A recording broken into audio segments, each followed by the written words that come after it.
ini adalah nukleokapsid. Jadi ada 4 protein penting. Yang biru-biru ini adalah protein fungsional ya untuk fungsi-fungsi transkripsi. Kemudian sebenarnya dia merupakan RNA virus ya oleh karena itu biasanya virus-virus yang RNA itu sulit untuk dilakukan pengobatan ya. Nah, kemudian kalau kita lihat susunannya antara SARS coronavirus dan SARS coronavirus type 2 atau yang disebut sekarang sebagai COVID-19, maka letaknya ini berbeda, letak susunannya dari genomnya berbeda. Gitu ya. Dan panjang dari DNA-nya atau RNA-nya, bukan DNA ya, RNA yang positif, single stranded RNA positif itu hanya 26 sampai 32 kilobase base. Kemudian ini adalah filogenetik dari virus corona. Kalau kita perhatikan, maka virus corona ini dari Wuhan ini sudah mengalami perubahan atau evolusi. Ya. Ada yang disebut sekarang sebagai Swedia coronavirus, Japan coronavirus, USA coronavirus. Jadi sudah ada evolusi atau perubahan dari coronavirus itu sendiri. Oleh karena itu, untuk pembuatan vaksin ya, itu sangat sulit karena pembuatan vaksin membutuhkan waktu yang lama, tapi virus corona ini sudah mengalami evolusi, sudah mengalami mutasi dalam waktu yang cepat. Jadi begitu vaksinnya jadi, virusnya sudah berubah lagi, jadi percuma gitu. Oleh karena itu, pada saat tahun 2002, saat SARS coronavirus menyerang dunia, sampai saat ini vaksinnya tidak diketemukan, belum diketemukan ya, bukan tidak. Siapa tahu ketemunya. Oke, ini saya ingin cerita patogenesisnya. Jadi sebenarnya coronavirus itu masuk ke dalam sel ya, terutama sel mukosa di paru, itu melalui reseptor angiotensin converting enzyme 2, ACE2. Jadi karena reseptor inilah dia masuk. Sedangkan SARS-CoV sama MERS dengan MERS itu beda, reseptornya beda. Kemudian begitu dia masuk, dia akan replikasi, ya, kemudian assembling di sini, dan dia akan ekspresi keluar ya, rilis. Dia akan rilis keluar. Nah ini mengakibatkan terjadinya viremia. Nah saat viral load, ya, saat viral load di dalam sini, ya, di dalam sel, maka pemeriksaan PCR pun percuma karena virus belum mengalami viremia. Jadi pasti hasilnya negatif. Biasanya pada hari-hari kelima itu masih negatif. Oke. Ini adalah gejala, ya, baik gejala sistemik maupun gejala respirasi, ya. Jadi bisa jadi terjadi diare. Ya, kenapa bisa diare? Karena mukosa. Jadi tempat mukosa dia pasti diare. Kemudian yang kalau radiologi ini ditemukan ground glass opacity pada foto toraknya dan sensitivitasnya hanya 60-70% untuk foto torak, sedangkan untuk CT scan bisa sampai di atas 90%. Jadi kalau saya lihat sekarang ini banyak PDP gitu, belum konfirmasi positif, sudah ada yang meninggal. Kalau saya menghitung ya tinggal PDP saya kalikan 70% dari foto toraknya itu, ditambah konfirmasi positif, itulah kasus kurang lebih yang ada di Indonesia. Ini saya ambil dari Germas Kemenkes, ya, bagaimana kita mencegah penularan COVID.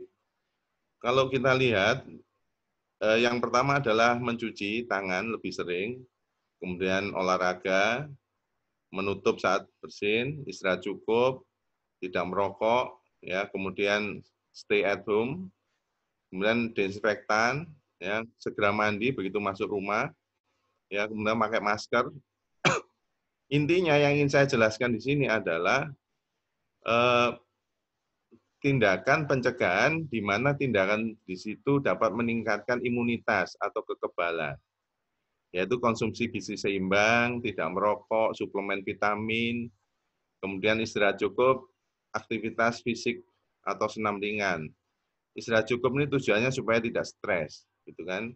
Kemudian mengendalikan komorbid seperti diabetes, hipertensi, dan kanker. Ini adalah gambar triangle epidemiologi, di mana agentnya adalah coronavirus, kemudian hostnya manusia, dan environment lingkungannya.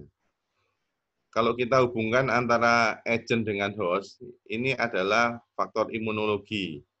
Ya. Kalau penyakit-penyakit yang ditularkan melalui vektor, sebenarnya demam berdarah bisa taruh sini kelambu gitu ya. Tapi untuk virus itu biasanya ya hanya imunologi. Jadi yang bisa dilakukan tindakan pencegahan antara agent dan host di sini adalah imunisasi, tidak merokok, gizi baik, suplemen, tidur cukup, olahraga. Tidur cukup maksudnya mengurangi stres. Nah, disinilah peran puasa. Ya, peran puasa yang akan saya jelaskan pada webinar kali ini.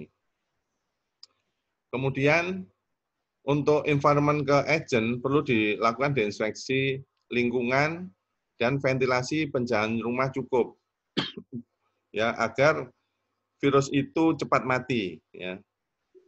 Nah, kenapa coronavirus ini pandemi? Karena dia bisa hidup di lingkungan lebih lama dibanding coronavirus tipe yang lain. Nah, di sini perlu ditegaskan disinfeksi lingkungan ya, bukan disinfeksi host yang selama ini kita lihat adalah diinfeksi hostnya ini ya, masuk ke chamber kemudian disemprot gitu ya, itu berbahaya. Kemudian untuk host environment, maka pencegahannya adalah social distancing, cuci tangan, tutup mulut saat batuk atau pakai masker, dan ganti baju, mandi setelah keluar rumah.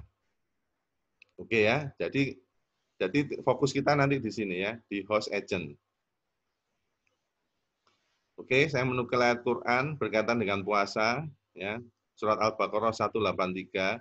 Jadi puasa itu ternyata diwajibkan ya atas kamu yang berpuasa sekarang ini dan orang-orang sebelum kamu. Jadi sebenarnya puasa itu tidak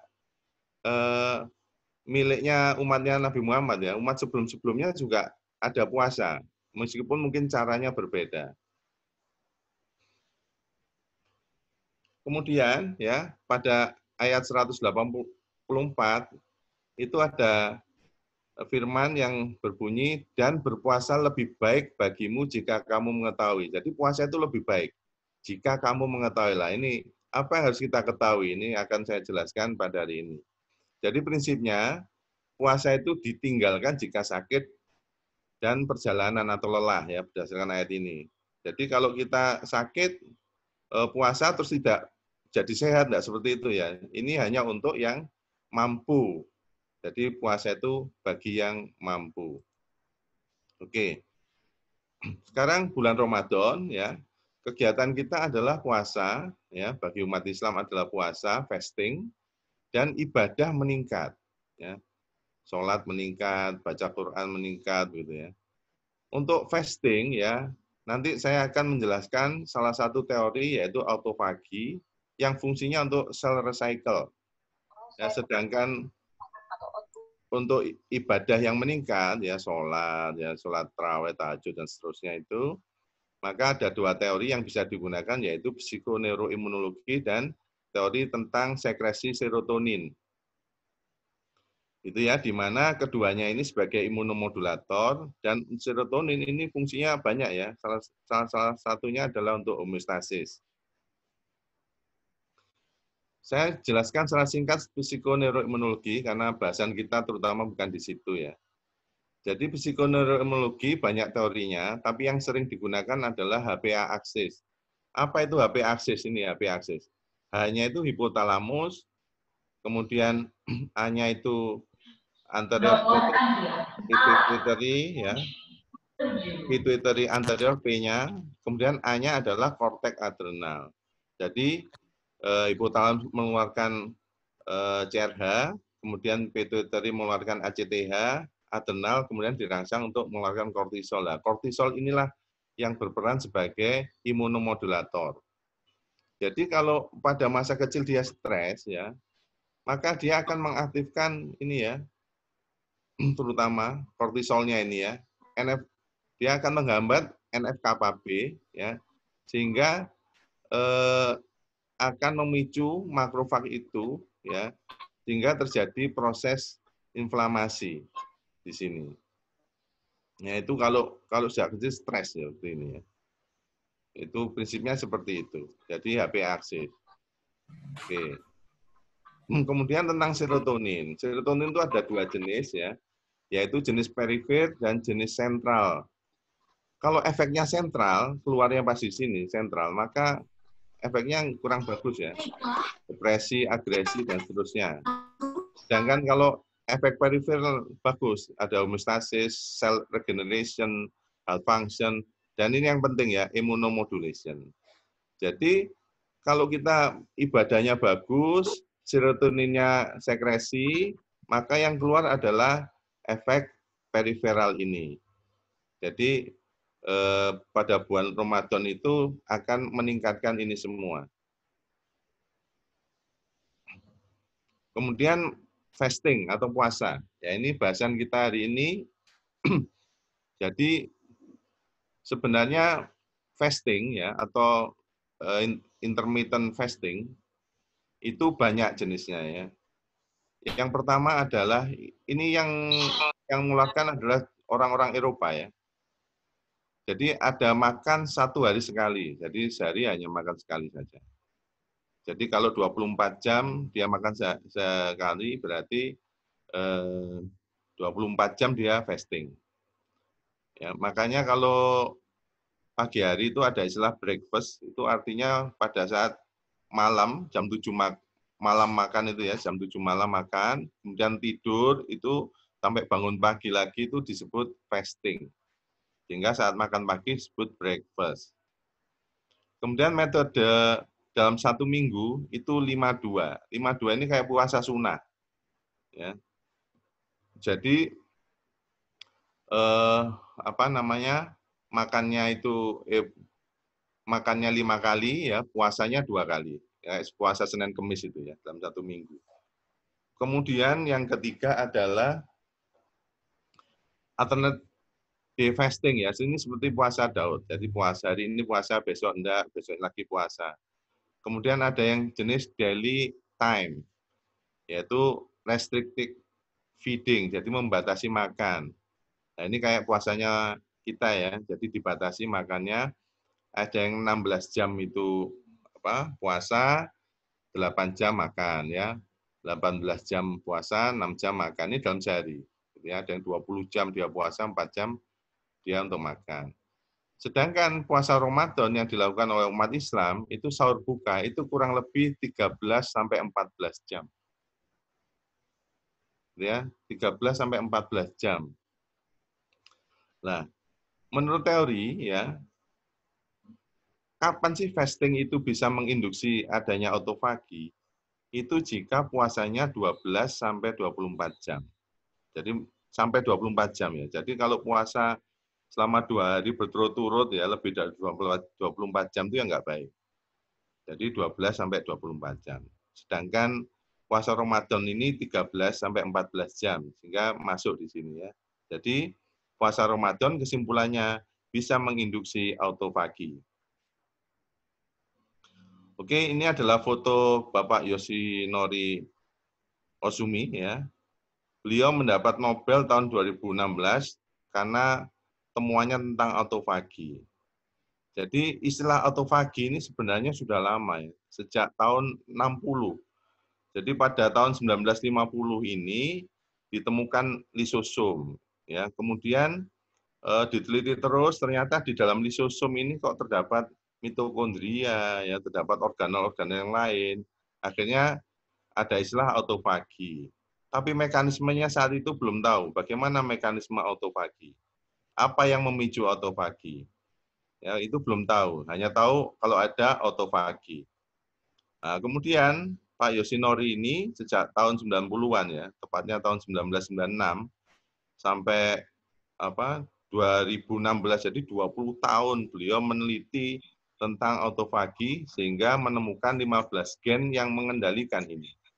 Jadi penelitiannya itu adalah pada sel yeast, sel ragi. Beliau dipuasakan beberapa jam, akhirnya dia bisa mengaktifasi autofagi. Tentu saja saat itu sel yeast-nya nggak dipuasakan ya, masih banyak dia bereksperimen ya. Soalnya sampai 20 tahun ini ya. Jadi tentu saja banyak ini. Akhirnya beliau menemukan bahwa dengan dipuasakan ini baru bisa mengaktifasi autofagi. Nah, kemudian apa autofagi itu? Jadi autofagi itu auto sendiri, fagi itu fagositosis atau memakan tubuh sendiri. Jadi sebenarnya adalah proses degradasi diri. Ya. Kemudian hasilnya itu ya bisa untuk sumber energi. Ya. Terus yang didegradasi ini apa? Yang didegradasi adalah protein misfolding, ya, protein yang lipatannya salah. Ya, begitu translasi kan protein itu harus dilipat-lipat ya. Kemudian organel yang rusak seperti mitokondria, retikulum endoplasma, peroksisom, serta menghilangkan patogen intraseluler. Nah, ini yang penting ya, patogen intraseluler. Seperti kita ketahui bahwa virus itu adalah patogen intraseluler. Ini adalah autofagi 4B ya. Ini tidak usah dilihat dari atas ya. Ini aja. Ini adalah proses autofaginya. Ini adalah pemicunya. Ya, coba ini diperhatikan. Pemicunya adalah hipoksia dan low energy. Nah, pada orang puasa itu adalah terjadi low energy, gitu ya. Tapi high AMP, ATP. Kemudian hipoksia, kapan bisa terjadi hipoksia? Itu saat olahraga. Jadi saat orang olahraga itu terjadi hipoksia. Gitu. Nah, ini olahraga dan puasa ini memicu ya, sehingga mTOR-nya ini ya, mTOR-nya ini dihambat. Karena mTOR ini fungsinya untuk menghambat proses autofagi. Ini adalah proses autofagi. Jadi proses autofagi itu terdiri dari ini ya, yang saya tulis di sebelah kanan ya, mulai induksi dan nukleasi. Ini diinduksi gitu kan. Dan nukleasi mulai membentuk cekungan, kemudian ekspansi. Cekungannya ini akan melebar, ekspansi. Kemudian dia akan maturasi. Ini sudah maturasi. Dan kalau sudah maturasi disebut sebagai autofagosom. Gitu. Selanjutnya dia akan fusi. Fusi dengan apa? Dengan lisosom ya. Karena di dalam lisosom banyak enzim-enzim untuk menghancurkan. Nah, setelah fusi dengan lisosom ya, makanya disebut autofagolisosom ini kalau sudah gabung. Ya, kemudian terjadi degradasi dan efflux. Nah, effluxnya itu adalah akan keluar free fatty acid dan asam amino. Oke. Jadi yang di sini ya, yang akan dihancurkan ini adalah sel yang rusak atau defect, misfolding protein dan patogen intraseluler. Inilah COVID-19. Gitu ya, di sini. Kemudian ya, dia effluxnya keluarnya adalah free fatty acid dan amino acid. Nah, ini akan digunakan kembali untuk sel remodeling ya, untuk amino acidnya, sedangkan FFA-nya bisa digunakan untuk energi. Jadi sebenarnya sama dengan recycle pada lingkungan di manusia ya. Jadi ada recycle. Saya kira begitu dari saya. Terima kasih Bu Citra atas waktunya dan terima kasih atas perhatiannya. Assalamualaikum warahmatullahi wabarakatuh. Waalaikumsalam warahmatullahi wabarakatuh. Terima kasih Dr. Chandra atas pemaparannya. Jadi kalau saya merangkum kembali, saya tidak bisa menyampaikan secara detail seperti beliau ya. Itu pelajaran biokim sekali ya. Jadi ini ada pada intinya bahwa dengan adanya puasa ini tuh bisa membantu kita dalam mencegah COVID yang masuk ke tubuh kita ya. Jadi karena virus ini yang seperti kita tahu sebenarnya sudah ada dari 2002 sampai yang sekarang yang terbaru adalah SARS-CoV-2, dan sifatnya itu sifat coronavirus ini selalu mengalami mutasi. Jadi kalaupun kita mencari vaksinnya itu ketika vaksin ditemukan dia sudah mengalami mutasi lagi, begitu nggih dokternya kurang lebihnya nggih. Kemudian dengan adanya puasa Ramadan ini kita meningkatkan, membantu dalam meningkatkan imunitas tubuh gitu melalui proses-proses yang sudah dijelaskan oleh Dr. Chandra tadi. Oke, sebelum menginjak ke pemateri yang kedua, saya ingin sampaikan bahwa untuk pertanyaan itu bisa audiens, bisa teman-teman berikan melalui chat, nanti akan diteruskan kepada host langsung, jadi bisa pada waktu pemateri sedang memberikan materinya bisa dicantumkan di situ pertanyaannya melalui chat. Kemudian untuk link sertifikat nanti akan disampaikan melalui chat juga di akhir dari diskusi kita. Kemudian untuk materi nanti juga bisa diakses teman-teman, nanti akan di-share melalui webnya FKM. Begitu ya. Langsung saja kita beranjak ke pemateri kedua. Jadi bagaimana sih perspektif dari agama, dari MUI sendiri, fatwa-fatwa MUI dalam menyikapi COVID-19 ini di bulan Ramadan. Bergabung bersama kita Profesor Dr. Haji Abdul Halim Subahar, MA. Beliau merupakan guru besar IAIN Jember dan saat ini juga menjabat sebagai Ketua MUI Jember.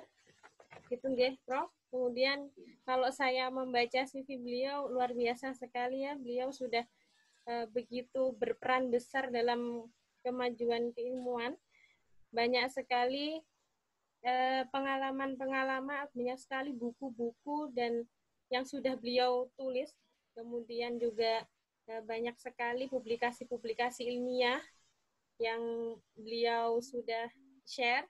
Jadi beliau ini benar-benar banyak sekali sumbangsihnya di bidang research. Oke, mohon maaf sebelumnya. Jadi kepada Prof. Halim, waktunya saya persilahkan. Terima kasih. Assalamualaikum warahmatullahi wabarakatuh. Waalaikumsalam warahmatullahi wabarakatuh. Yang kami hormati Ibu Dekan, Bapak Dr. Chandra, Mbak Citra, dan audien serta pemirsa sekalian, rahimakumullah. Alhamdulillah pada pagi ini, saya masih bilang pagi karena pagi ini simbol dari semangat kita. Mudah-mudahan kita selalu bersemangat di bulan Ramadan ini. Saya merespon baik apa yang tadi disampaikan oleh Dr. Chandra. Itu adalah paparan yang sangat bagus sekali. Khususnya terkait dengan efek Ramadan. Lebih khusus lagi puasa Ramadan. Saya akan menyampaikan dari perspektif yang lain, khususnya pada analisis bidang keagamaan. Karena puasa Ramadan itu adalah puasa khusus. Beda dengan puasa-puasa yang lain. Saya sebut puasa khusus, yang dipanggil untuk berpuasa, itu orang-orang khusus. Orang-orang yang beriman. Apakah dia itu kuat, apakah dia tidak begitu kuat, apakah dia laki, apakah perempuan, orang tua maupun anak-anak. Mereka yang kategori beriman, itulah yang dapat panggilan untuk puasa Ramadan.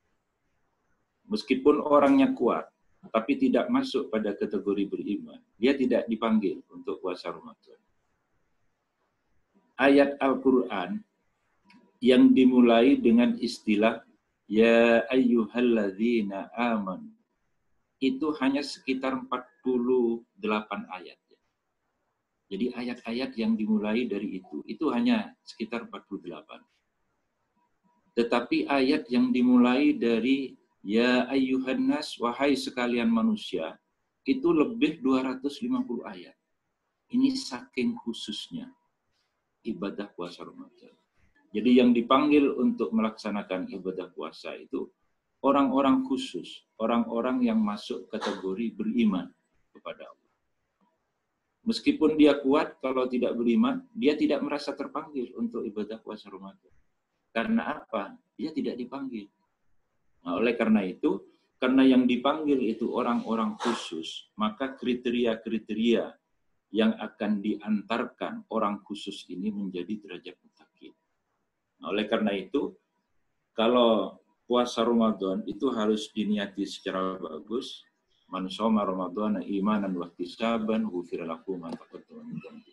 Siapa yang berpuasa karena iman dan ihtisab, insyaallah akan disepuro dosannya sama Gusti Allah. Jadi itu hal pertama yang sangat penting. Jadi keimanan menjadi tolak ukur disyariatkannya ibadah puasa Ramadan. Ibadah puasa Ramadan ini bagi umat Islam adalah ibadah yang sangat tua sudah usianya.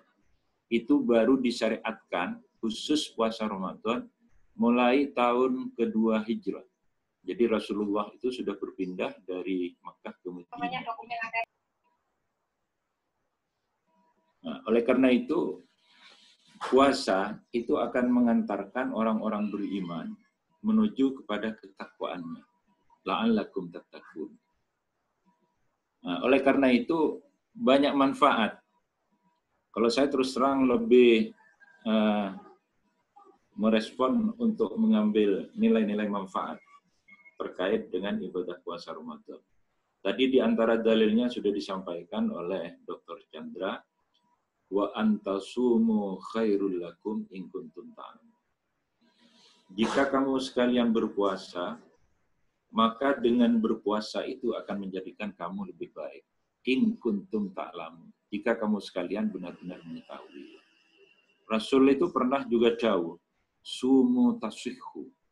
Berpuasalah kamu sekalian agar supaya kamu sekalian menjadi sehat. Nah, ini hal-hal penting yang oleh karena itu ada sebagian masyarakat yang memahami ini dengan pendekatan imani. Mereka langsung beriman, meskipun penjelasannya itu tidak tahu. Khairul lakum, agar supaya bagi kamu itu lebih baik jika kamu mengetahui. Itu masyarakat awam kan banyak tidak tahu. Termasuk juga saya banyak tidak tahu, karena banyaknya rahasia-rahasia ibadah puasa Ramadan. Tetapi yang nampaknya, kalau dilihat dari apa yang terjadi akhir-akhir ini, dengan berpuasa itu akan meningkatkan imunitas. Jadi khairul lakumnya itu diantaranya itu. Oleh karena itu, saya kira kalau kita berpuasa dengan berpuasa yang sungguh-sungguh, menghindari hal-hal yang negatif, melakukan hal-hal yang positif, memberikan banyak sedekah, ya, melakukan ngaji dan lain-lain, ya insya Allah kita akan ditolong, dilindungi oleh Allah Subhanahu wa Ta'ala. Tetapi orang yang berpuasa menyikapi COVID-19 ini, itu bagian dari ikhtiar. Jadi secara agama, orang beribadah itu melakukan hubungan vertikal yang mantap, ya. Tetapi juga orang yang sedang berpuasa itu akan terjadi hubungan horizontal yang juga mantap, ya. Jadi secara vertikal itu mantap keimanannya, sehingga akan meningkatkan imunitas. Secara horizontal itu akan bagus juga dengan masyarakat, ya. Sehingga dengan imunitas yang dia miliki, dia mesti harus mengajak masyarakat pada hal-hal yang lebih baik. Saya kalau setiap pagi itu memang sering jalan-jalan. Habis subuh itu berkunjung ke masyarakat. Ya sekedar nyapa mereka itu. Dan bisa membimbing mereka semampu yang bisa saya lakukan. Itu dalam rangka agar supaya kita semua mengarus pada hal-hal yang baik. Senyampang kita itu sedang berpuasa.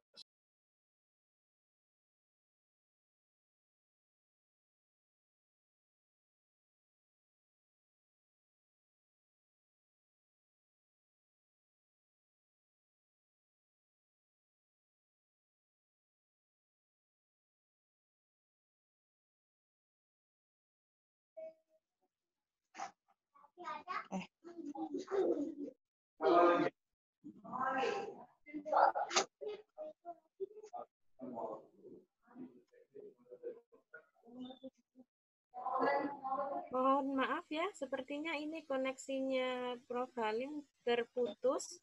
Jadi beliau keluar dari diskusi kita.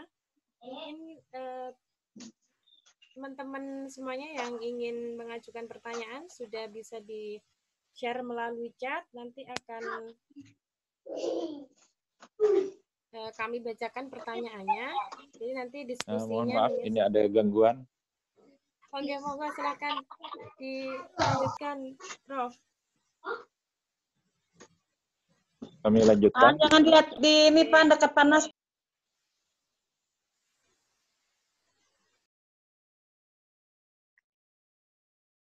Nah, sekarang bagaimana menyikapi kondisi terakhir ini, khususnya COVID-19 ini? Sebagai umat Islam, ya perlu merujuk, mereferen apa yang pernah dilakukan oleh Rasulullah SAW ketika sedang ada wabah.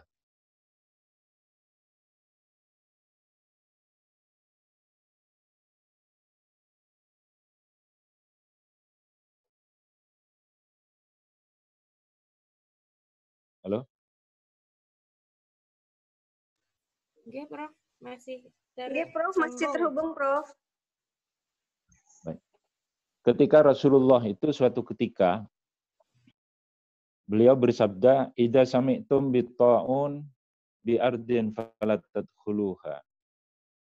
Jika Anda itu mendengar suatu wilayah, suatu zona ada wabah, fala tadkhuluha, maka Anda jangan memasuki zona itu, memasuki daerah itu. Wa idza waqa'a bi ardin wa antum biha fala takhruju minha. Tetapi jika Anda sedang berada di zona di mana zona itu sedang ada wabah, wa antum biha fala takhruju minha, maka Anda tidak boleh keluar. Nah, ini sebenarnya yang sekarang dilakukan oleh pemerintah Indonesia dengan berbagai kebijakan itu. Yang kedua, itu hadis juga la darara wa la dirara. Anda tidak boleh membahayakan diri, sekaligus juga tidak boleh membahayakan orang lain. Dari dua dasar ini, sangat penting kita fahami lebih lanjut, ya, karena ini sangat berimplikasi terhadap kegiatan keagamaan selama bulan Ramadan ini. Karena ketika seorang itu berpuasa, puasa itu adalah wajib, maka seorang itu ingin menyempurnakan pahala puasanya dengan melakukan ibadah-ibadah yang sifatnya sunnah, ya. Seperti sholat tarawih, seperti pengajian umum, seperti juga melakukan tadarus Al-Quran, maupun ibadah-ibadah yang lain. Itu silahkan. Tetapi ketika dalam kondisi daerah ini atau bangsa ini sedang terjadi wabah, itu harus ikhtiar yang ekstra hati-hati. Karena agama itu mengajarkan begitu, kita harus hati-hati, kita tidak boleh membahayakan diri kita, dan kita tidak boleh membahayakan orang lain. Nah, sehingga ada aturan-aturan, di mana aturan ketika normal, misalkan salat Jumat itu adalah wajib bagi orang laki. Itu dalam kondisi normal, kita wajib. Tetapi dalam kondisi tidak normal, ketika bangsa ini, ketika daerah ini ada wabah yang jelas-jelas itu akan mengancam bahaya, maka Islam juga mewajibkan umat Islam untuk hifdun nafs, untuk menjaga diri. Jadi menjaga diri itu wajib, ibadah sholat Jumat itu juga wajib. Tetapi ketika dua wajib itu dinilai sebagai bertentangan, maka ada alternatif, ada solusi. Karena ini dalam kondisi darurat, maka dibatasi pelaksanaan sholat Jumat. Karena berkerumun dalam kondisi sekarang ini sangat membahayakan, bagi orang lain sekaligus juga bagi diri sendiri. Nah, oleh karena itu, dari solusi itu ada beberapa pertimbangan. Yang pertama, kalau zona itu memang tidak terkendali dan mengancam jiwa, maka orang tidak boleh mengumpulkan jamaah yang sekiranya menimbulkan kerumunan yang sulit bisa dicegah. Itu yang pertama. Yang kedua, bisa berpendapat dengan madhab yang berbeda. Satu contoh, kita itu sudah terbiasa ya, ketika pandangan madhab dalam satu persoalan, misalkan dalam zakat ya. Zakat itu sekarang kan fenomenanya adalah dengan membayar beras 2,5 kilogram, di pihak lain tidak mau bayar beras, langsung cash dengan dana ya. Nah, kalau menurut mazhab Syafi'i, ya bayar beras itu adalah satu-satunya alternatif. Tetapi kalau dalam mazhab Hanafi, ketika beras itu tidak didapatkan, itu boleh dengan membayar uang sejumlah atau seharga 2,5 kilogram atau 3,8 kilogram.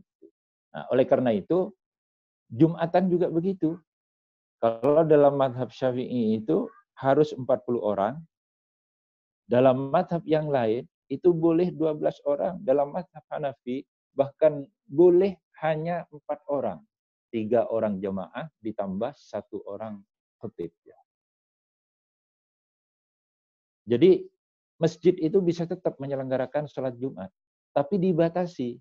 Pertama, pembatasannya itu adalah pembatasan khusus bagi mereka yang jadi pengurus takmir atau mereka yang berdiam di situ ya. Misalkan di Masjid Jami' Baitul Amin, itu kan lebih 10 orang mereka yang mukim di situ. Ya itu saja alternatif pertamanya. Kalau dalam situasi itu sudah sangat mencekam ya. Wabah itu sudah tidak terkendali. Tetapi kalau wabah itu masih bisa terkendali, bisa diantisipasi, maka protokol kesehatan itu harus yang dilakukan. Misalkan harus pakai masker, harus hand sanitizer ya, harus disemprot disinfektan ya. Kemudian juga jarak itu juga harus diperhatikan.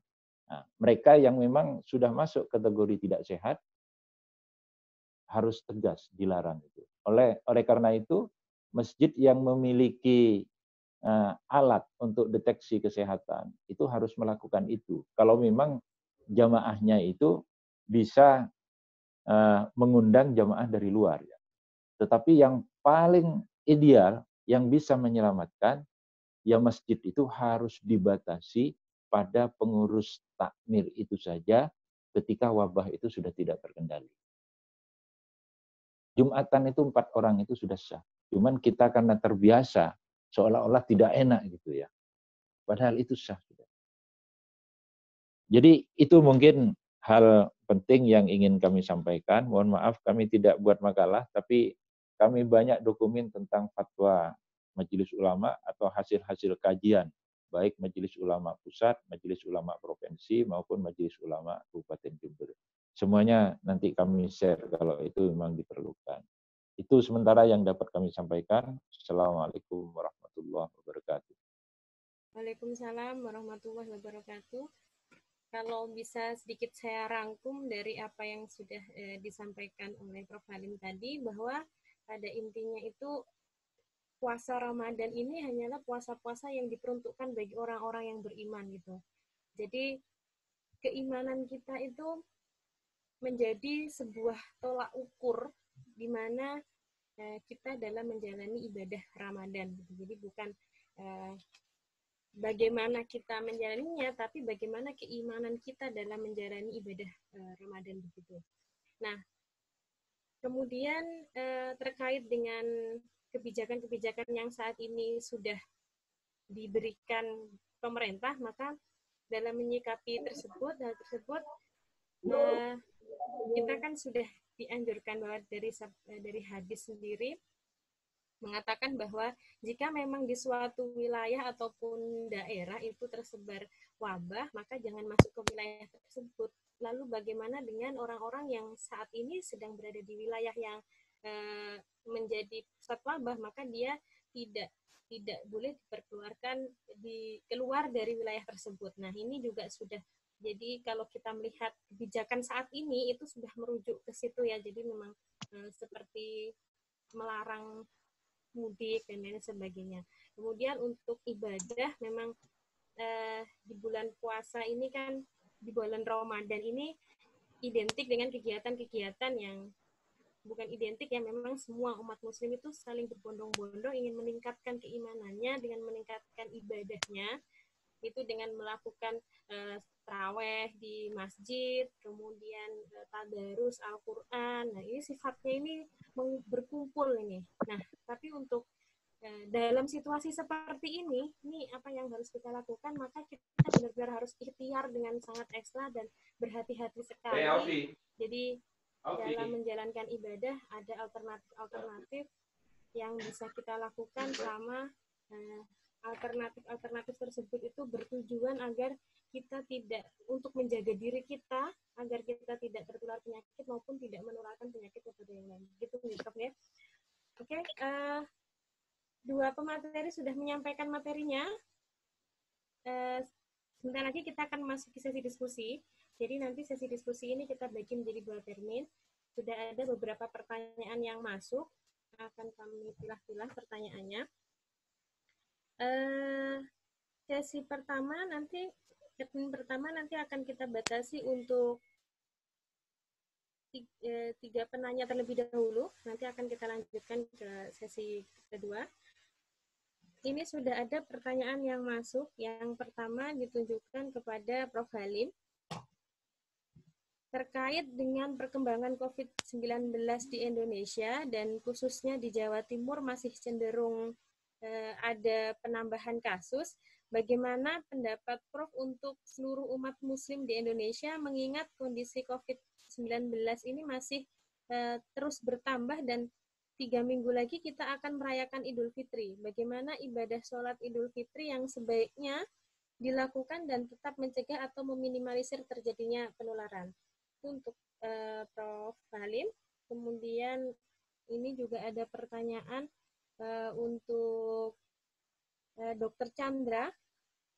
Nah, pertanyaannya adalah apabila virus SARS-CoV-2 ini mengalami mutasi, berarti ada kemungkinan untuk mengalami reinfeksi pada pasien-pasien yang telah sembuh. Nah, ini bagaimana pendapatnya dari Dr. Chandra terkait dengan pertanyaan tersebut?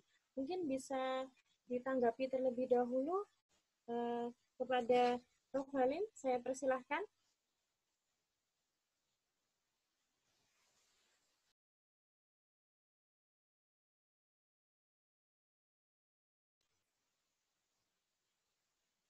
Monggo, Prof.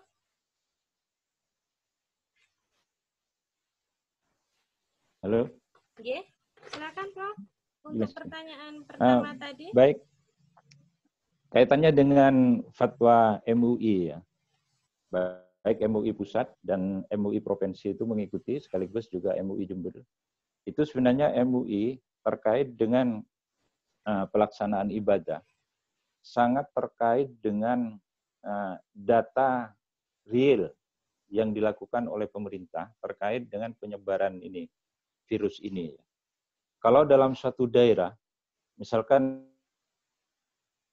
sudah tidak terkendali penyebarannya, maka kegiatan ibadah itu dihentikan. Kegiatan ibadah maksudnya di masjid, harus di rumah masing-masing ya. Demikian juga kegiatan-kegiatan yang mengumpulkan banyak orang ya. Nah, kegiatan keagamaan itu bisa dipilah, ada yang wajib, ada yang sunnah. Salat tarawih itu sunnah. Itu Nabi aja ketika puasa, dan waktu Nabi salat tarawih itu tidak diistilahkan salat tarawih, qiyamul lail gitu. Jadi salat malam ya. Nabi hanya 3 malam keluar ke masjid, setelah itu Nabi tidak melaksanakan itu lagi karena khawatir salat malam itu dinilai oleh masyarakat itu sebagai salat wajib ya. Nah, ketika yang sunnah itu bisa dilakukan di rumah masing-masing ya. Cuman masyarakat ini masih perlu penyesuaian. Ya, tingkat cepat lambatnya penyesuaian itu memang berbeda masing-masing wilayah. Tetapi pelaksanaan ibadah yang wajib, misalkan sholat Jumat, ya, itu ada solusi. Seperti yang tadi saya sampaikan itu, sangat dibatasi.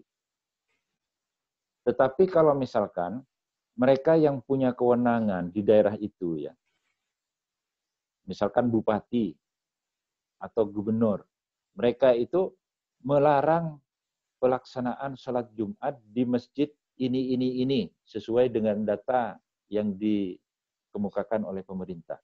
Maka takmir masjid itu harus takdim, ya. Kenapa? Karena ada perintah, ati'ullah wa ati'ur rasul wa ulil amri minkum, ya. Jadi tugas pemerintah juga menjamin kemaslahatan. Pemerintah itu melakukan hal-hal seperti itu, tujuannya juga sangat positif dalam rangka agar menyelamatkan nyawa rakyatnya, menyelamatkan nyawa penduduknya, agar penduduk atau rakyatnya itu tidak terkena penyebaran virus seperti itu. Ya. Nah, itu kalau untuk daerah yang zona merah sekarang, ya, atau untuk wilayah tertentu yang penyebarannya sudah tidak terkendali. Kalau zona hijau, nampaknya sekarang sudah tidak ada, ya. Maka di zona hijau itu ya kembali pada kebiasaan yang bersifat normal. Tetapi kita harus hati-hati, sebab yang termasuk zona hijau itu belum tentu tidak ada. Karena tes itu tidak masuk ke daerah sampai pada masyarakat yang terbawah, ya. Mungkin saja kita yang merasa sehat ini karena tidak pernah tes, ya, ternyata kita juga terjangkit virus seperti itu. Saya juga khawatir tentang diri saya, ya. Karena khawatir tentang diri saya harus berikhtiar secara maksimal. Dan ikhtiar itu hukumnya wajib. Jadi satu sisi MUI atau ulama, tokoh masyarakat menginginkan kebaikan, pemerintah itu juga menginginkan kebaikan. Karena kewajiban pemerintah itu, tasarruful imam ala ra'iyah manutun bil maslahah. Harus menjamin kemaslahatan rakyatnya. Nah, di antara salah satu menjamin kemaslahatan rakyatnya, yaitu ada instruksi pakai masker, jaga kebersihan, jaga jarak. Itu bagian upaya-upaya ikhtiar, ya. Nah, oleh karena itu, data itu memang harus dipublish sejujurnya, ya. Karena apa? MUI itu mengeluarkan fatwa, itu ada 3 mekanisme. Yang pertama itu kajian Al-Quran, hadis, dan keagamaan. Yang kedua itu kajian konteks, ya. Data dari pemerintah itu harus transparan. Baru setelah kajian teks dan konteks, itu baru akan menyampaikan kajian dan putusan fatwa. Sementara itu. Terima kasih, Prof. Kalau bisa saya simpulkan dari pertanyaan tadi, bahwa jawabannya adalah terkait dengan ibadah itu kan ada 2 hal, ya, wajib dan sunnah. Ketika fatwa MUI ini tentunya terkait dengan pelaksanaan ibadah ini sudah didasarkan pada data real yang dimiliki oleh pemerintah, sehingga keputusan-keputusan atau kebijakan-kebijakan yang diambil ini benar-benar untuk menilai, untuk mengurangi dan meminimalisir adanya penularan dan penyebaran kasus. Jika memang untuk ibadah-ibadah yang sunnah, memang bagi daerah-daerah yang dikatakan sudah masuk zona merah, memang dianjurkan untuk dilakukan di rumah, gitu, ya. Tapi untuk yang wajib tetap dilaksanakan dengan adanya pembatasan. Itu nggih, Prof, ya? Untuk pertanyaan kedua kepada Dr. Chandra, saya persilahkan. Terima kasih atas pertanyaannya. Jadi kalau ada mutasi tentu saja bisa tertular lagi, begitu, ya. Tapi tentu saja antibodi yang di dalam tubuh itu kan masih ada untuk yang lama. Dan mutasi itu pun tidak berjalan dengan cepat. Itu sama persis dengan orthomyxovirus. Jadi virus golongan influenza. Bisa orthomyxo bisa paramyxovirus. Jadi virus-virus influenza itu kan kita tidak bisa kebal ya. Jadi pernah flu ya nanti selang beberapa bulan ya bisa tertular lagi. Ya sama dengan COVID ini. Jadi kalau ingin membuat vaksin itu harus kejar-kejaran dengan mutasi dan harus rentak.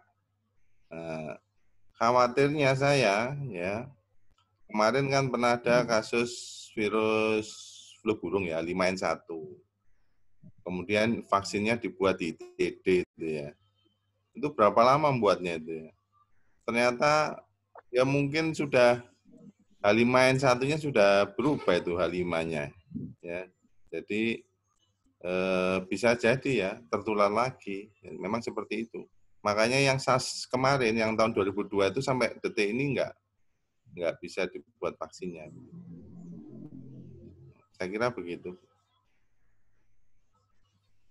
Jadi kalau menanggapi kembali ya dokter bahwa mutasi itu karena mutasinya terus terjadi sehingga relapse atau tertular lagi itu masih ada gitu ya. Kemudian dari SARS-CoV-2 ini merupakan termasuk dalam golongan influenza sehingga dia mudah sekali untuk ketika resisten pun dia akan kembali lagi, bisa resistennya itu tidak bertahan lama begitu ya dokter ya? Iya, jadi imunoglobulinnya tidak bisa menetralisir lagi. Oke. Pertanyaan berikutnya, bentar saya.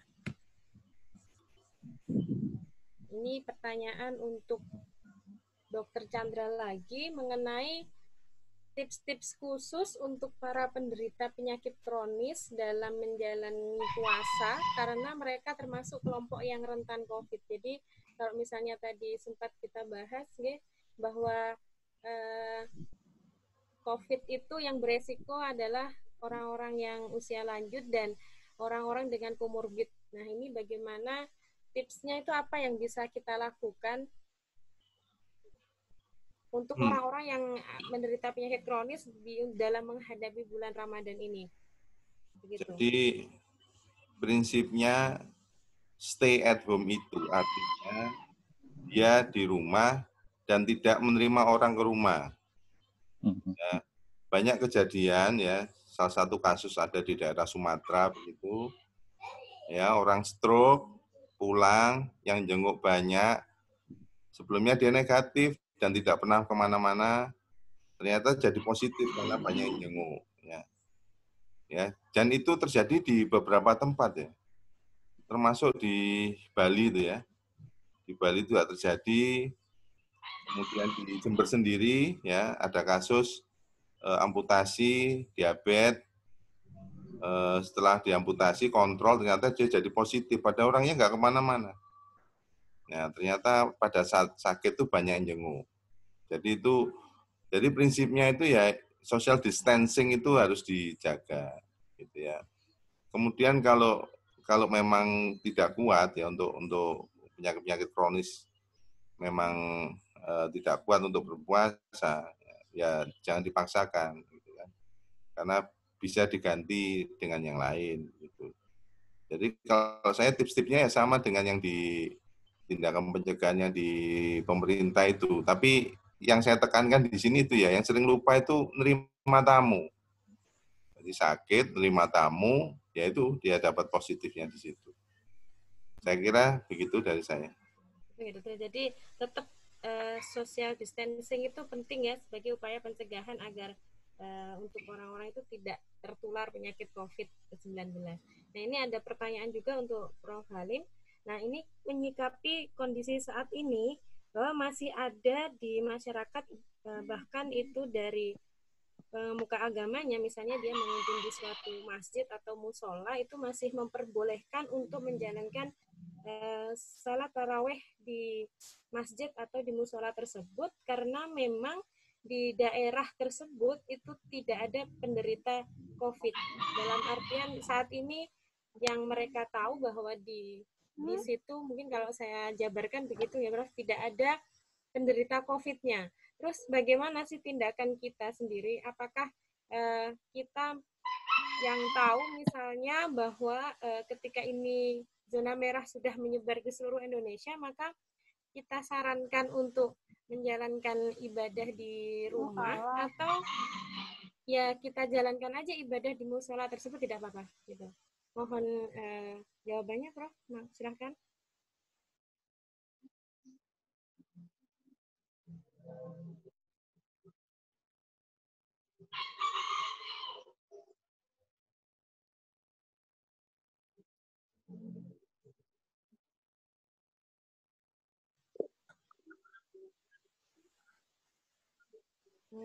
Prof. Halim, ngapunten, suaranya bisa terdengar? Nggih, sudah. Okay. Baik, memang menyikapi problem masyarakat, khususnya masyarakat yang kurang terpelajar, ya. Itu memang perlu keberanian dan perlu kepedulian berbagai kalangan. Tidak cukup hanya diserahkan kepada aparat pemerintah di desa misalkan. Ulama maupun generasi muda itu harus dilibatkan. Saya kemarin sengaja memang mengundang orang dengan jarak yang sekitar 2 meteran. Untuk bisa melakukan duduk dengan jarak yang cukup berjarak. Itu susah. Sehingga saya bimbing satu persatu, ya. Kenapa harus begitu? Terus saya praktekkan bagaimana cara memakai masker, ya. Itu enggak tahu masih orang-orang yang ada di desa itu. Itu kemarin peristiwanya. Jadi memang perlu bimbingan masyarakat. Jumatan juga begitu. Masyarakat itu mengira masyarakat desa itu seolah-olah enggak ada apa-apa itu. Itu kan ramai hanya orang-orang yang punya HP gitu. Orang-orang di kota, ya. Orang desa seperti itu. Nah, itu tidak bisa disalahkan, ya, karena mungkin kita kurang memberikan pencerahan, kurang memberikan pemahaman kepada masyarakat yang seperti itu. Nah, itu memang perlu kesabaran. Kadang membina orang yang sudah pinter itu sulit, ya. Membina orang yang tidak pinter, tidak mengikuti persoalan COVID-19 ini jauh lebih sulit. Karena harus berkali-kali itu memahamkan masyarakat pada hal-hal yang seperti itu, ya. Oleh karena itu saya kira pelibatan berbagai komponen itu penting. Oleh karena itu tim Satgas di kabupaten ini itu memang harus turun. Di kecamatan itu ada, di desa itu harus ada. Nah, Jember ini ya penduduknya kan lebih 2 juta itu. Janganlah itu hanya diserahkan pada aparat dengan tokoh agama. Itu sangat terbatas. Semuanya itu harus melakukan itu. Nah, nampaknya gerakan itu yang belum masif di Jember. Saya kira ini Pak Dokter dan akademisi FKM ini juga perlu turun. Ya kami siap membantu. Memang kerja kami ya gitu memang di masyarakat. Harus turun. Dan kami sejak COVID-19 ini tidak pernah mengenal libur. Kadang ya bimbing anak-anak ikut nyemprot segala itu. Kita usul boleh nih, Bro. Monggo. Ini pengalaman pribadi ya, sholat Jumat begitu. Kan pakai masker, Prof, semua itu. Dan pakai masker itu kan tidak nyaman. Nah, pas yang khutbah itu cek lamanya, Prof. Yang khutbah lama gitu kan. Sumuk lama lah. Dan kumpulan masyarakat itu ya harusnya kan dipercepat ya, tidak boleh diperlama. Karena semakin lama kontak itu kan semakin ada resiko. Jadi mungkin ada himbauan dari MUI ke para yang khutbah Jumat itu supaya khutbahnya itu yang sewajarnya aja, tidak lama gitu. Saya kira begitu, Bro. Oke, baik. Ya kemungkinan besok atau lusa kami tidak lanjuti. Kami kontak RRI, Pak Tris mungkin bisa memfasilitasi. Ya kalau perlu ini Pak Dokter ini gabung juga. Biar nanti kami sampaikan agar itu difasilitasi RRI. Sebab ini memang berat. Kami rasakan sendiri. Begitu pertama itu dibentuk tim Satgas, kami langsung khutbah di Masjid Baitul Amin. Susah itu. Orang disuruh saf berjarak itu. Karena memang perintah Nabi itu sufu vakum, disuruh merapatkan dan meluruskan. Lah ini berjarak. Jadi sekarang udah lain perintahnya itu. Luruskan, soft. Meskipun tidak ada perintah rapatkan. Ya. Di keduanya juga di Al-Huda. Susah itu. Dan ini kami sendiri ya di Masjid Baitul Amin itu. Begitu pertama itu masuk masjid, orang-orang di belakang itu pakai masker. Lebih separuh di depan itu tidak ada yang pakai masker. Akhirnya kami yang sudah siap masker itu diturunkan. Masker kami itu hanya cukup menutupi mulut ini, hidung sudah nggak tertutup ini. Ini kan juga bahaya ya. Karena ini pertama juga karena kebiasaan. Yang kedua memang ya perlu dimulai dari diri kita untuk senantiasa mengajak masyarakat untuk mendukung apa yang sudah menjadi protokol kesehatan itu. Minimal itu ya. Jadi kalau bisa saya simpulkan bahwasanya memang kita tuh butuh bergerak bersama untuk mengedukasi masyarakat agar masyarakat ini paham kondisi saat ini itu seperti apa, begitu ya Prof. G? Nah, ini untuk memasuki 2 pertanyaan terakhir ya, karena memang keterbatasan waktu, ada 2 pertanyaan untuk Dr. Chandra dan Prof. Halim. Nah, untuk Dr. Chandra pertanyaannya adalah dalam pencegahan COVID-19 ini kan kita disarankan untuk selalu menjaga imunitas agar selalu dalam kondisi baik maka untuk melihat bagus tidaknya imunitas kita itu bagaimana caranya? Melalui pemeriksaan apa, dokter? Kemudian bagian tubuh imunitas mana yang menyerang tubuh kita jika tubuh seseorang terpapar COVID-19? Jadi kan di dalam tubuh mungkin karena banyak sekali bentuk-bentuk imunitas. Nah, imunitas yang seperti apa sih yang sebenarnya bisa melawan dari seseorang keterpaparan dari COVID-19. Nah, kemudian pertanyaan untuk Prof. Halim ini. Oke. Pada dasarnya setuju nih adanya physical distancing dan sholat di rumah. Tetapi ada pemikiran bahwa kenapa sholat selama pandemi ini di rumah, sedangkan makmum di masjid itu lebih mudah terdeteksi daripada di pasar. Saat ini mungkin beberapa daerah pasar tradisional diberlakukan physical distancing dan orang yang datang ke pasar sulit untuk dideteksi. Nah, jadi terkait dengan peraturan saat ini untuk pembatasan melakukan ibadah di masjid, itu benar-benar digencarkan, tapi makmumnya ini justru sering ditemukan di tempat-tempat umum, Prof, seperti di pasar. Nah, ini bagaimana menyikapi hal semacam ini? Monggo silakan Pak Chandra, silakan dijawab terlebih dahulu pertanyaan yang pertama. Oke ya, untuk virus ya, pada umumnya virus itu kan intraseluler. Sehingga yang biasanya yang bergerak pertama adalah imunitas yang seluler ya, yaitu sel T, imunitas seluler. Kemudian baru dia humoral. Kalau lihat dia menginfeksinya pada mukosa, maka yang terpenting di sini adalah imunoglobulin A. Karena imunoglobulin A itu banyak di mukosa. Nah, imunoglobulin A itu banyak didapat dari mana? Dari kolostrum. Ya. Karena kita sudah nggak bayi lagi, maka kita harus mendapatkan kolostrum dari yang lain ya, yaitu sapi. Itu ada jual-jual kolostrum. Itu banyak imunoglobulin A. Makanya kemarin ada wacana menjemur untuk meningkatkan imunitas ya, terutama imunoglobulin D ya. Atau vitamin D bukan imunoglobulin D. Untuk menjemur itu kurang tepat ya. Yang paling tepat itu imunoglobulin A karena dia di mukosa. Persis seperti virus polio. Polio itu oral fekal, dia menyerang mukosa, masuknya, makanya imunisasinya lewat oral. Itu. Nah, untuk mengetahui imun kita seperti apa, itu nggak perlu ya. Pokoknya kita sehat, ya sudah. Yang penting jangan cemas saja, jangan merasa sedang sakit. Gitu. Jadi malah down juga. Saya kira begitu dari saya. Terima kasih dokter. Jadi pada intinya bahwa imunitasnya itu karena dibutuhkannya IgA. Jadi imunoglobulin A ini adanya pada kolostrum. Nah, karena kita sekarang sudah dewasa ya, tidak mungkin memperoleh kolostrum dari ASI, maka kita perolehnya dari sapi. Begitu ya dokter ya.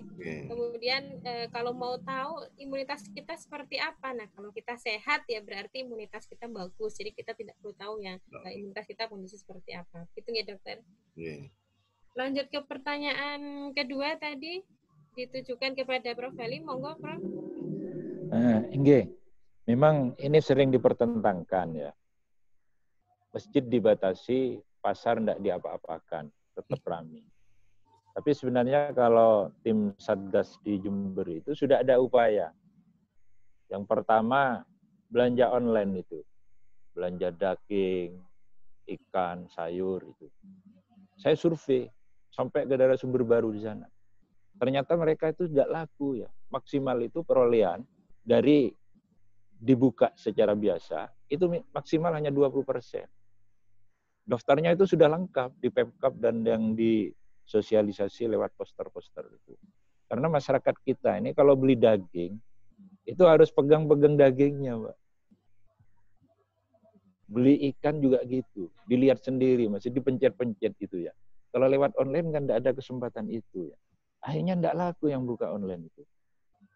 Baik itu di pasar Sabtuan, pasar Gebang, pasar Arjasa ya, maupun pasar Tanjung. Jadi pasar itu tempat ramai. Oleh karena itu, secara agama sebenarnya pasar, khususnya pasar-pasar tradisional, itu dalam rangka memenuhi kebutuhan daruriyah, itu sangat darurat. Saya setiap hari itu belanja ke pasar, pakai masker ya, saya hati-hati betul jarak itu. Meskipun dalam kondisi yang sangat ramai. Itu kebutuhan daruriyah. Tetapi kalau mall, itu bukan kebutuhan daruriyah, tapi kebutuhan tahsiniyah, untuk aksesoris, untuk gengsi itu. Nah, yang daruriyah itu tidak boleh ditutup, tapi harus dibatasi. Jam bukanya dibatasi. Demikian juga jaraknya itu harus diperketat.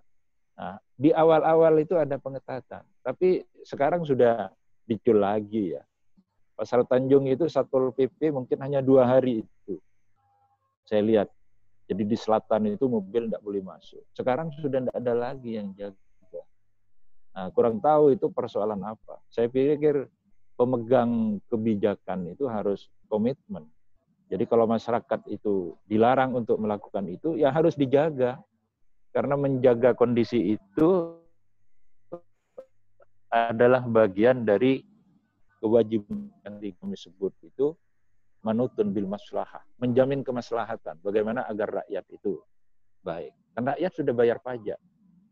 Ya dana di antara pajak itu yang dimanfaatkan untuk kegiatan operasional untuk menjamin kemaslahatan masyarakat. Saya setuju karena ini sangat terkait dengan apa yang tadi diusulkan oleh Dr. Chandra ya. Khutbah itu harus dibatasi, jangan lama. Kalau biasanya standar khutbah itu 15 sampai 20 menit maksimal.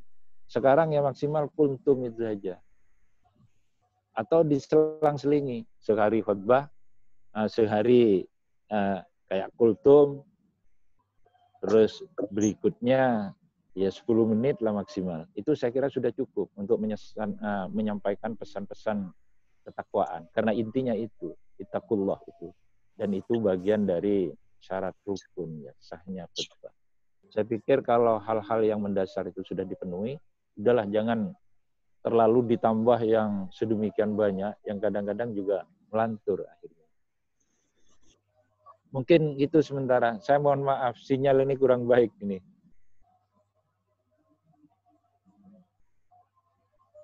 Ya, Prof, terima kasih atas penjelasannya. Jadi kalau bisa saya rangkum, yang terjadi di dalam masyarakat kita ini tergantung dari komitmen bersama. Pemerintah mempunyai kebijakan yang harus beliau menjaga komitmennya, maka kita sebagai masyarakat, bagaimana komitmen kita dalam menjalankan kebijakan yang sudah diberikan oleh pemerintah atau pemegang kebijakan, gitu ya. Oke, saya rasa diskusi hari ini sangat menarik sekali ya, banyak beberapa pertanyaan yang belum terjawab. Untuk pertanyaan-pertanyaan yang belum terjawab, nanti bisa di-share melalui link. melalui link FKM nanti untuk pertanyaan-pertanyaan masih belum bisa terjawab dan nanti akan kami jawab di sana. Kemudian untuk link sertifikat bisa diambil atau bisa melalui link yang tertampil di layar. Ini silahkan dicatat linknya, nanti bisa mengakses itu untuk mengambil sertifikat. Saya rasa menarik sekali percakapan diskusi kita hari ini ya. Mudah-mudahan apa yang kita diskusikan hari ini membawa berkah dan menjadi sebuah ibadah kita di bulan puasa ini. Terima kasih saya ucapkan kepada Dr. Chandra yang sudah bersedia menyampaikan materinya. Kemudian terima Sama-sama, kasih juga Bu kepada Prof. Halim yang bersedia meluangkan waktunya untuk sharing informasi bersama kita. Terima kasih juga untuk para audiens yang sudah bergabung dalam kegiatan ini. Ini adalah kegiatan pada seri 1 ya. Jadi nanti kami juga akan ada kegiatan-kegiatan lanjutan yang tidak kalah menariknya. Kita akan tetap update informasi mengenai perkembangan COVID saat ini. Dan nanti juga kita bisa banyak sharing hal-hal yang mungkin teman-teman belum tahu, bisa ditanyakan dan akan dibahas dan dijawab oleh para pakarnya. Nah, mungkin itu saja dari saya. Kurang lebihnya saya mohon maaf yang sebesar-besarnya. Saya akhiri. Wassalamualaikum warahmatullahi wabarakatuh. Waalaikumsalam warahmatullahi wabarakatuh.